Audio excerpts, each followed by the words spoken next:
The rain hammered down on Ronald Reagan Washington National Airport with the kind of intensity that made even seasoned travelers reconsider their plans. General Marcus Thornton stood under the terminal awning, his three-star insignia barely visible beneath his civilian jacket, watching taxis crawl through the downpour like confused beetles. He was tired, bone tired, the kind of exhaustion that came from 18 hours of congressional testimony, defending budget allocations for Joint Special Operations Command while politicians who had never heard a shot fired in anger questioned every line item. His driver had called in sick, his aide was stranded at the Pentagon due to the flooding, and every rideshare app on his phone showed wait times of over an hour. A yellow cab pulled up, its windshield wipers working overtime. The driver's side window rolled down just enough for a voice to emerge. "Need a ride, friend?" The voice was calm, measured, with an accent that spoke of the American South but had been worn smooth by time and distance. General Thornton hesitated. He usually avoided traditional taxis, preferring the security and predictability of official transportation or vetted services. But standing in the rain was losing its appeal rapidly. "Pentagon," he said, climbing into the back seat and shaking water from his jacket. "Yes, sir," the driver replied, pulling smoothly into traffic.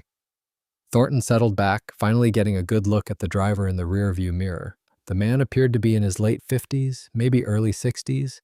Salt and pepper hair cut military short, clean-shaven. His posture was ramrod straight despite hours behind the wheel. But it was the eyes that caught Thornton's attention. They moved constantly, checking mirrors, scanning intersections, reading traffic patterns 3 cars ahead.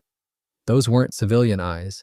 Those were the eyes of someone trained to see threats before they materialized. "Military?" Thornton asked, more statement than question. The driver's eyes flicked to the mirror, meeting his briefly. "Long time ago, friend. Different world back then. Army? Something like that." The driver's tone was polite, but clearly indicated the subject was closed. They drove in silence for a few minutes. The rain was causing havoc with traffic. What should have been a 20-minute drive was looking more like 45.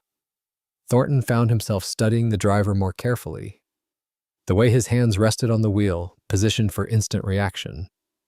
The slight cant of his head that suggested he was listening to multiple conversations on the radio while simultaneously monitoring their surroundings. The deliberate path he was taking through side streets, avoiding choke points and areas with limited egress routes. This wasn't just a former soldier, this was someone with serious training.